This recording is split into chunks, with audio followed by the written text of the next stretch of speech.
Before 2022, Mayor Guo, anong trabaho nyo? Anong ginagawa nyo? Although you said it in the hearing, I just wanted to hear it again. Ako po ay isang magbababoy po.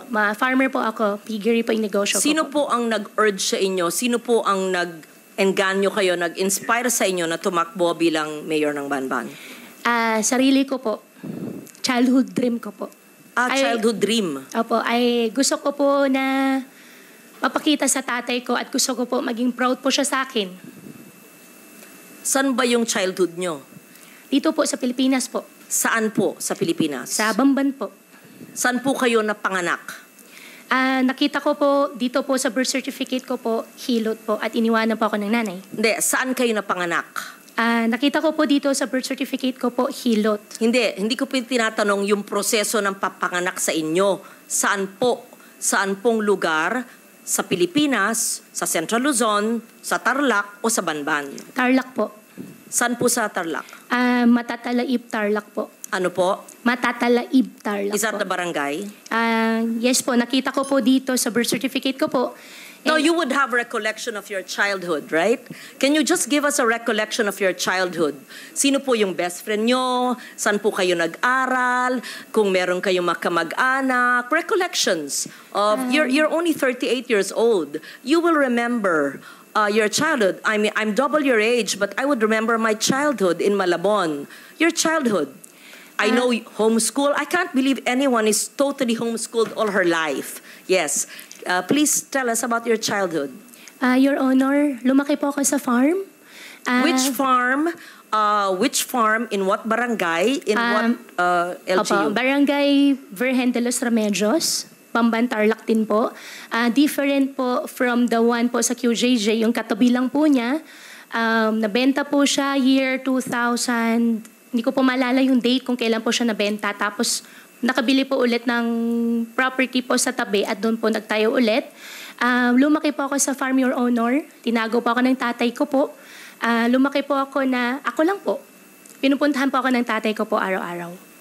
Lumaki kayo mag-isa? Kasama ko po ang katulong, kasama ko po yung mga kasamahan ko po sa farm. And sino po yung mga kasamahan nyo sa farm? Sino yung katulong na naaalala nyo, pangalan, nationality, at sino yung nag-alaga mula kayong napanganak 38 years ago? At binibisita kayong ama nyo mula saan? Sa bansang Sina. At tell us about your childhood. Your Honor, sa farm po ako lumaki, sa Bamban po ako lumaki. Lumaki po ako mag-isa, pinupuntahan po ako ng tatay ko. How I wish po... No, okay. You cannot grow up alone from a time you were born. Opo. So the formative years from a time your mother birthed you up to perhaps 10 years old, sino po yung inyong naging caregiver o yaya? Hindi naman pwedeng mag-isa lang po kayo sa farm. Binibisita kayo ng ama nyo mula saan? So sino po yung sabi nyong kasambahay nyo na nagpalaki sa inyo? Sino po yung sabi nyong mga kaibigan nyo, kasama nyo sa farm? Sino po? Para may... In short, I'll be very honest. Please convince us that you were born in the Philippines, that you are Filipino, and that you are not what people suspect you to be. Dediretsuin ko na po. Kumbinsihin mo kami kasi hindi po pwedeng hindi nyo maalala yung inyong first few years of living na formative years. Para makumbinsi kami because we want to be convinced that all elected officials are Filipinos and not spies of other countries. So, as a nationally elected official, and I won in Tarlac, number 1, I think, or 2, and I won in Bamban, perhaps you even carried me your sample ballot, we have to know. Di ba ho? So if you're really Chinese and fronting for other people, go back to your country. But if you are Filipino and you were born here, convince us because we want to be convinced. So I'm trying to help you by trying to make you recall about your childhood. Hindi pwedeng, kasi parang scripted. Kasi I was born on this. This is what I can remember. And then when I ask you the same question, it's the same rote. R-O-T-E. So convince us. Your Honor, lumaki po ako sa Bamban, Tarlac. Lumaki po ako sa farm. Paulit-ulit. Opo. Anong barangay, anong farm, sino po yung nag-alaga sa inyong sabi nyo na binibisita kayo ng ama nyo, ano yung family situation, sino pong makalaro nyo, kaklase nyo, kung homeschooled kayo, sino po nag-homeschool sa inyo, ganun po. Madam Senador, ako po ay lumaki po sa Barangay Virgen de los Remedios, Bamban, Tarlac po. Ako po ay isang Filipino. Lumaki po ako kasama po yung mga empleyado po namin sa farm. Ipaprovide ko rin po yung mga pangalan. Come and go din po naman kasi yung mga naging empleyado po. 38 years ago po, Madam Senador, wala po ako talagang maalala ng sobra. Pero meron pa po ako isang kasama ngayon po na matagal na po sa amin, si Mang Boy po, na hanggang ngayon, kasama ko pa rin po siya. Sa susunod po, baka pwede ko po siya i-present din po dito para makilala niyo po. And in fact, 14 years old pa lang po ako, nagtatrabaho na po ako. Kilala po ako ng barangay chairman na mention po kanina na ipapaimbita. At bumibili na po ako ng mais. Pwede po ako mag-present po ng mga pangalan po nila na magpapaalam lang po ako sa kanila kung pwede ko po sila i-disclose po yung names po nila. Excuse me, Sen. Loren, kung pwedeng idagdag, kung kaugnay nyo lahat ng mga taong ito mula nung pagkabata nyo, pwede nyo bang ikwento ng mahaba-haba ng konti in Kapampangan? Kasi syempre, kausap nyo sila sa sarili nilang lengguwahe. Madam Chairman, ang Bamban po ay Tagalog po. Meron din pong Kapampangan, pero yung mga kasama ko po sa loob ng farm po, mostly po mga Visaya po. Kasi ang piggery po, biosecurity po, hindi po sila lumalabas. Well, actually, Sen. Loren, just for the record, may mga nag-o-observe na mga kababayan natin, pati mga netizens na mga Kapampangan. Yan po ang tanong nila sa inyo. Kasi Kapampangan po ang lingwahe nila. Yes. Anyway, can Sen. Loren, please proceed. Thank you for that interjection. It's very helpful. Magsalita po kayo sa Kapampangan kung kayo lumaki sa... Madam Senador, konti lang po yung alam ko po sa Kapampangan. Ang alam ko po, sobrang konti lang po. Di takdamo po. What Chinese language do you speak? Fukien or Mandarin? I can speak Fukien po. Okay, speak in Fukien now. Bo? More. Tell us more about your life in China. Wala po akong life po sa China. Dito po ako lumaki sa Pilipinas po. Tell us about your life in the Philippines and tell us about your family in China in Fukien. Family ko po in China. No, in Fukien. Please tell us about your father who's from China and he used to visit you when you were a child, and the family of your father in China, and where are you from China in Fukien?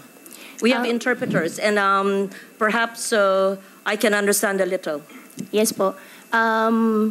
Guay lao pe tui tai liok lai. Continue. Gua si Tiongkok lang. Gua si Philippine lang. Tell us about your relatives. Pakikwento po ang mga kamag-anak ng iyong ama. San sa bansang Sina ang inyong ama at ano ang ginagawa nyo? Sinabi nyo, embroidery, etc., negosyo at mga kamag-anak nyo doon.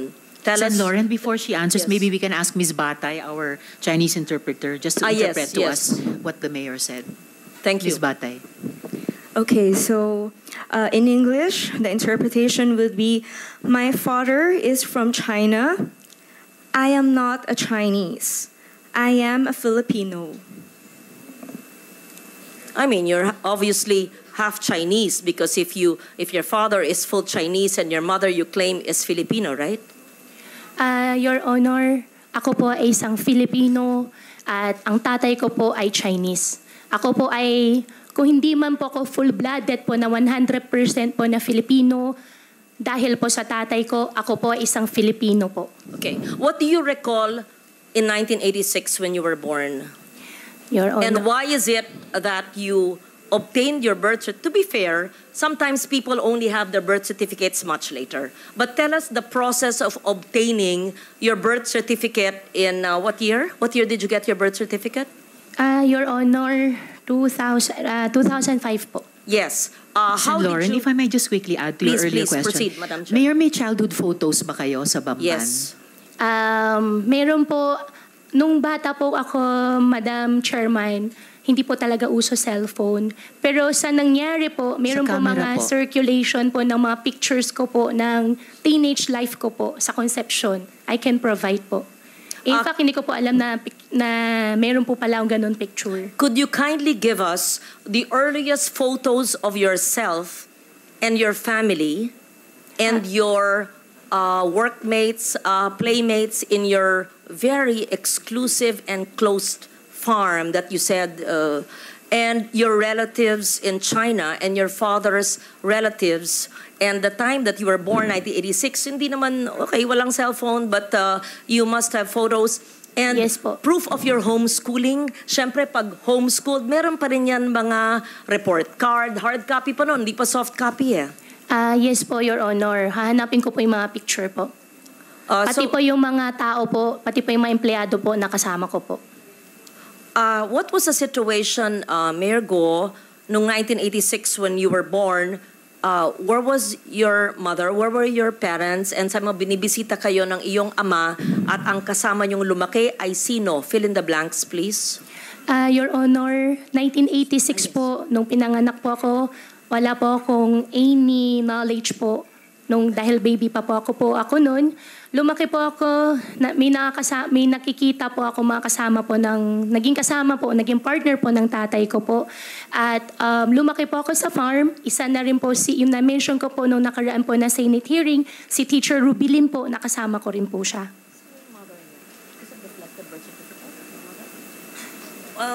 Can you please state once again your mother's name? Amelia Leal po, biological mother ko po. And have you ever met her? Hindi ko po siya nakasama. Have you ever met her? Hindi po. From the time you were born, from 86, hindi po nyo na silayan? Hindi na po. And tinanong po nyo sa inyong ama o sa mga kalaro nyo kasamahan sa farm? Your Honor, how I wish po I have a perfect family po. No, we lead imperfect lives. So I don't want to intrude on that. I just wanted to make sure. So, sa pagkaalam ba nyo ay Pilipino ang inyong ina? Opo. Yan po ang sinabi po sa akin ng tatay ko po. At lumaki po ako dito sa Pilipinas po. At wala rin po, Madam Senador, wala rin po akong ibang citizenship kung hindi Filipino lang po. How did you obtain your birth certificate in 2005? Minigay po sa akin, hindi po ako yung nag-prepare po nitong birth certificate. Hiningi ko po sa tatay ko po yung birth certificate ko po. Was this discussed, Madam Chair? Did the PSA already look at the birth certificate? That was what was being discussed earlier, right, when I arrived? Yes. So that was, we will ask for the report from the PSA on the authenticity of that birth certificate. So tell us more. I know that time is up now.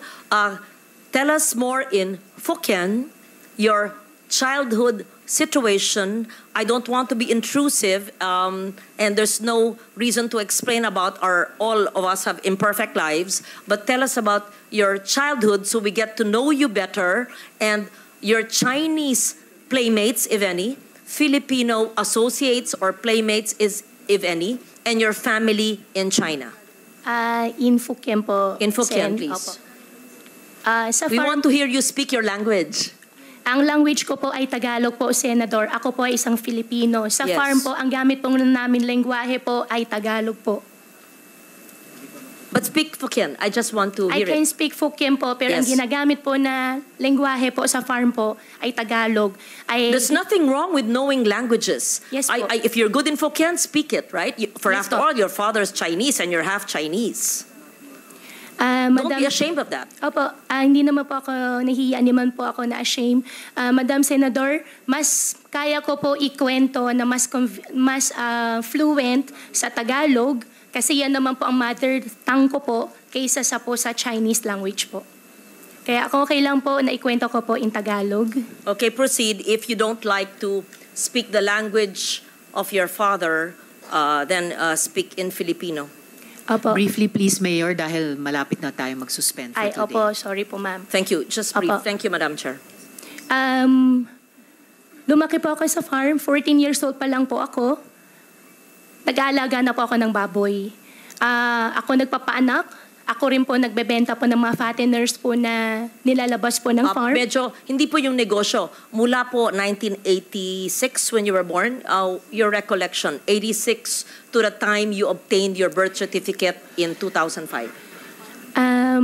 Madam Senador po, nung maliit pa lang po ako, nung 1986 po, wala na po talaga akong malala. Although ayaw ko po talaga ma-mention yung word na wala po akong malala, pero wala po No, talaga I'm not akong malala. asking about the day you were born. Obviously, nobody knows that. Any of us. I said 86 to 205. Between the day you were born and 9 years old, you would have some recollection. Ako nga po, doble ng age nyo. Naaalala ko pa yung childhood ko na ako'y 5 years old eh. Kilala ko pa yung grade school teachers ko eh. Yun lang po. Huwag tayong magpilosopo po dito. I mean, Opo. obviously, I'm not asking you, how was it when you were born? Hindi po. From 1986 to 205. Madam Senador, lumaki po ako sa farm. Kinulong po ako ng tatay ko. Paulit-ulit naman, parang memoryado nyo. Kasi kino-coach ka ng lawyers mo siguro. Just, magkwento, parang kaibigan. Parang nagpunta senador sa'yo, oh, Mayor, kamusta na kayo? Kamusta ang buhay nyo dito? Napana kayo sa farm? How was your life when you were born? Ganun. Sino yung neighbors nyo, playmates nyo, paano yung pamilya, binibisita ka ng ama mo, ganun. Kwento lang. Madam Senador, As a Filipino, as you claim. Opo, gustong-gusto ko po magkwento. Ang playmates ko po doon sa farm ay yung mga dati po namin empleyado rin po. Kamenggo po yung mga tao pero may mga luma, mga matatagal po namin empleyado. Pagbalik ko po ngayon araw, hahanapin ko po sila at sa susunod po na Senate hearing, isasama ko na lang din po sila. Aaralin pa ng mga abogado. Teka po, anything, when I say your first 10 years of your life, the first 9 years of your life, kilala ko pa yata yung isang abogado mo sa likod mo. Anyway, the first 9 years of your life, what is the first image that comes? Tell us about your farm life. Must be a charming, idyllic life, right? Opo, nasalo po ako ng farm. Di po ako pinag-aral po ng tatay ko po. Ang nagtuturo po sa akin si Teacher Rubilin po na na-mention ko po nung nakaraan na Senate hearing. And how I wish po really, Madam Senador, na I have a perfect life po. However we're po, not talking about pinalaki po ako sa imperfections farm. or perfection.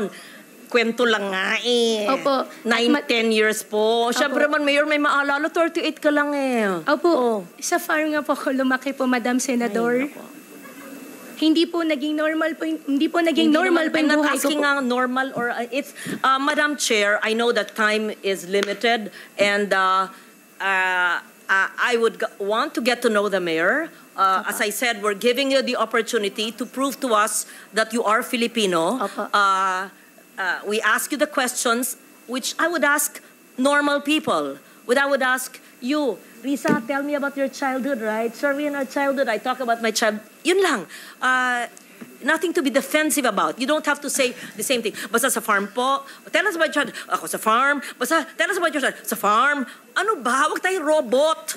Tell us about your childhood. So we're convinced that you have a childhood in the Philippines.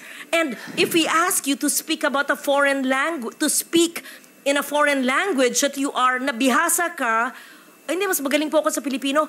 Ba't may kakaya kung magaling sa Fukien? Kung magaling ka mag-Mandarin? Wala. Maganda nga. Marami ka na lengguwahe. I will leave it at that and I will ask more questions in the next hearing because ano ba ang ating pinupunto dito? Na dapat ang ating mga ahensya ng gobyerno ay hindi nagpapahintulot ng mga sindikatong kriminal na nagbibigay ng mga pekeng birth certificate at ibang dokumento na nabibigyan tuloy minsan ng mga Philippine passports o nakakabigay ng ID ng Philippine government agencies na de-deprive tuloy ang ibang Pilipino sa mga benepisyo. At hindi lang yan, maari pa, without judging you or prejudging you, na mahalal sa mga posisyon na maaring maging national security issue. I'm not judging, I'm basing it on what I've heard and read, and I'm giving you the chance to prove that you are Filipino. Yes, so I will leave it at that.